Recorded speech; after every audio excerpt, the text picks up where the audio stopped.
If you're here, it's likely because you, like me, would love to run a Run Disney race. And either this is your first rodeo or it's not your first rodeo and you have yet to be successful. So, we're going to share some tips today on how to maybe better our chances at getting into a Run Disney race. I got to tell you one thing. I have to tell you two things. One, this is my third time recording this video. The first time, half the video just didn't save. The second time, the audio was completely wrong. So here we are. Hopefully, third time's a charm. Feel very passionately about this video, so I would like to get it recorded. I'd like to share these tips, and I want to help people fulfill their goals of getting into a Run Disney race. If you are new here, hi, my name is Shelby. I am a runner, photographer, Disney adult, Disney lover, and I am sharing all the tips and tricks about running Disney. If this is your first time or your third time or your 20th time, there's always something that we can learn. And I am using my little corner of the internet to share what I have learned, give my tips and tricks, and help other people kind of see what Run Disney is all about. I have successfully registered for the Disneyland Half Marathon. I have unsuccessfully registered for the 2026 Springtime Surprise. Yep, I tried that last year. Didn't get in. The 2026 Wine and Dine Half Marathon. Did not get in. Got a charity bib. The 2027 Marathon weekend. Did not get in. Did not get a charity bib. And if you were here over the past week, Princess registration is still up in the air because Princess registration broke. So that is the second thing I want to talk about. I am going to share tips and tricks that I've learned for a typical registration morning. I do not know what Princess registration is going to look like because of the mishap and the fact that they had to move the date. It's going to be a learning opportunity for everybody involved, but I do believe that the tips I'm about to share for you will help you have a more successful registration morning, or at least better prepare you for the process if this is your first time doing it. And away we go. Tip number 1. Set up your Run Disney account before registration morning. You are going to go to the website I'm putting on the screen right now. This is where you're going to set up your Run Disney account. It will talk to you and be related to your My Disney experience, your Walt Disney World, your Disneyland, your Disney Plus login, all the same concept, but it is a separate account. So you want to make sure that's set, ready to go, has all your contact information in. It's not something you want to be setting up while trying to register for the race. You want your name, your date of birth, your contact information all good, ready to go. The name of the game on registration morning is efficiency. So you don't want to be setting anything up on registration morning, including your account, especially your account. You want to be all set going into that day. So go to this website now, immediately. When you're done watching this video, make sure that account is all set to go. Number 2, we are going to use multiple browsers, multiple devices. We are not going to just open this up on our phone and say that is good to go. The more browsers you use, the more spots you have in the waiting room, the better chance you have at getting put in a stronger position in the actual queue. If you don't know what I'm talking about, that's tip number 3. But we're not just going to use our phones. We're not just going to use our laptop. We are going to use our laptop. We're going to use our tablets. We're going to use our other laptop. We're going to use our kids' tablets. We're going to use our phone. We're going to use the iPhone that's in the drawer that still connects to the internet. Anything you have that can get on the internet, you want to have open, which sounds so excessive. And I understand that this is a point of contention in some groups. However, for as long as this is the way that Run Disney registration works, this is the tip we're going to give, which takes us to the next tip, which is directly related to this and why we need multiple browsers. You want to get into the waiting room before registration actually opens. Typically, registration morning is at 10 a.m. Eastern time, and you want to have those browsers to rundisney.com open before 10 a.m. It does, hear me, hear this. It does not matter what time you get into the waiting room. There is absolutely no reason to open up all your devices at 7:30 in the morning. That doesn't give you any better spot because essentially what happens is everybody gets put in the waiting room before 10 a.m. And at 10 a.m., we are randomly placed into the queue to register. It is random. So it's important that you're not showing up at 10:01 because you are going to end up at the back of the line of the thousands of people who have opened up their browsers before 10 o'clock. You could do this at 9:55 if you wanted to. You could do this at 7:30 in the morning if you wanted to, but it doesn't matter because that placement from waiting room to the queue waiting period is random. But get that browser open up early, get all of the browsers open up early because as I was saying before, the more browsers, the more positions you will be assigned in the actual queue. So one browser might get a 1 hour wait, one browser might get a multi-hour wait. That's why we're going to be using a couple of different browsers to do it. Tip number 4, build your registration day team.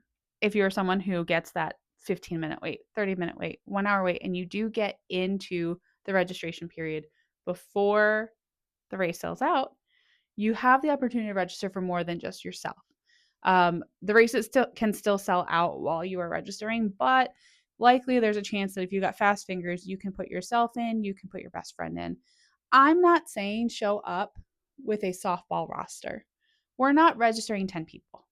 But if you run or plan to run with 2, 3, 4 other people, let's get everybody's contact information, everybody's shirt sizes, and whoever gets out of the queue first into the registration period can start registering themselves and somebody else.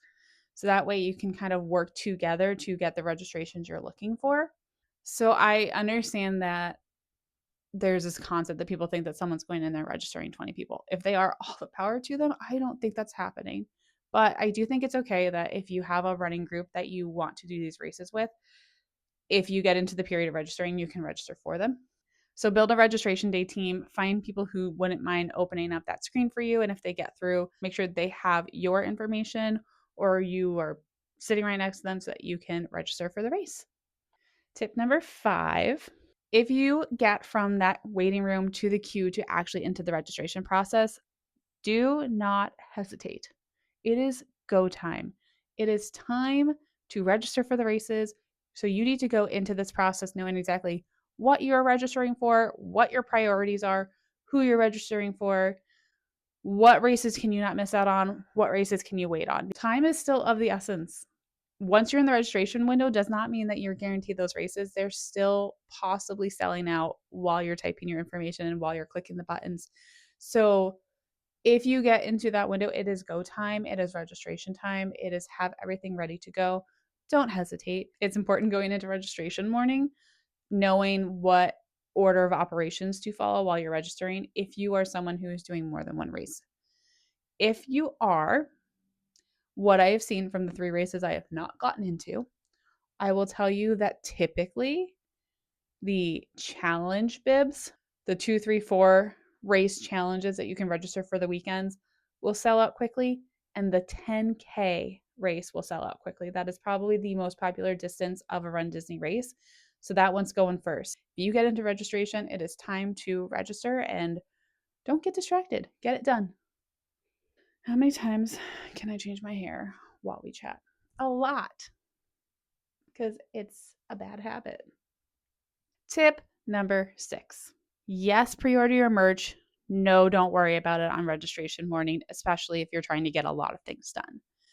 When you get to getting your bib and signing up for those races, a window is going to populate with the opportunity to pre-order merchandise like pin packages, the spirit jersey, the jacket, the ornament, these things that we definitely want for our races. You can pre-order them. And I'm telling you right now, you should. However, that opportunity does not disappear after you register. It's something you can go back into your Run Disney account and do, which is what I recommend you do. Don't worry about it on registration morning. Focus on getting your races registered for.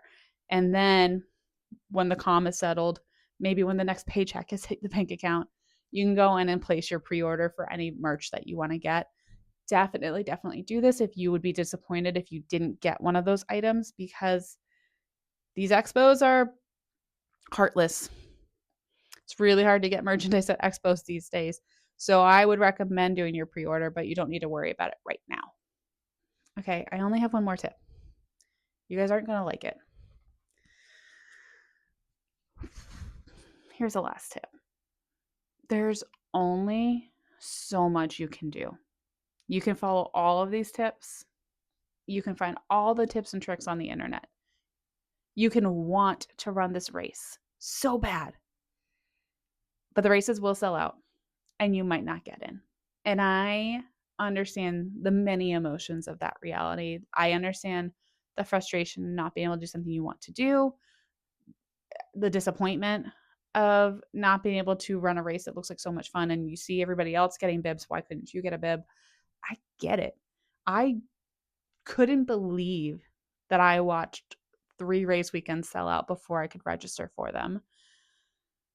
And I was so nervous going in for the Disneyland one because it was going to be the last one before the hiatus. So like I was so ecstatic that I got the Disneyland bib. And this is where I just say there is only so much we can do. You might not get in. Races like this are very popular. Disney has to have caps. They have to have a maximum number of bibs available. They can only allow so many people to do these races for so many reasons. So there's only so many spots that Disney can make available. There's only so many spots they can fill. I understand that these registration days can feel really hectic. And I joke, but this is like the first workout of your training block because your heart rate is going to be elevated during this process. You're going to go through a lot of emotions during this process.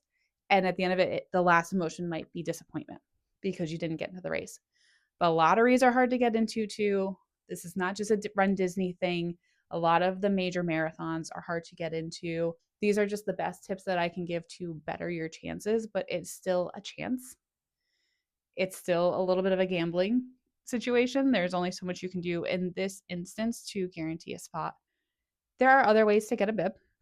The number one you'll hear people talk about is to do a charity bib, which is you connect with a charity that has been allotted race bibs by Disney, and you are going to commit to fundraising a certain amount for them in exchange for your bib. This amount is typically higher than the registration fee, but it just varies based on the charity. This is something that you want to reach out to them about as soon as possible because they will sell out, especially after registration happens and people don't get their bibs. These charities will be flooded with emails asking for charity bibs. So it's a great option if you want to skip registration chaos completely to do the charity option. The other option you have, nothing's guaranteed, but occasionally Disney will release additional bibs getting closer to race day. And there are a couple social media accounts that keep track of that information and will send text alerts when they know that bibs have become available. I believe the account is Team Run Disney, Run Diz Alerts. And so follow their accounts, subscribe to their notifications. They will let you know if additional bibs have dropped. They also keep track of charities that have bibs available. So that's a great resource if you don't get in on registration morning but still want to run the race. And I hope that these tips and the reminder that there's only so much you can do help you tackle your registration day a little bit stronger and more prepared. So let me know if you have any additional tips. Leave them in the comments below because I'm sure people are looking for all of the tips going into their next registration day.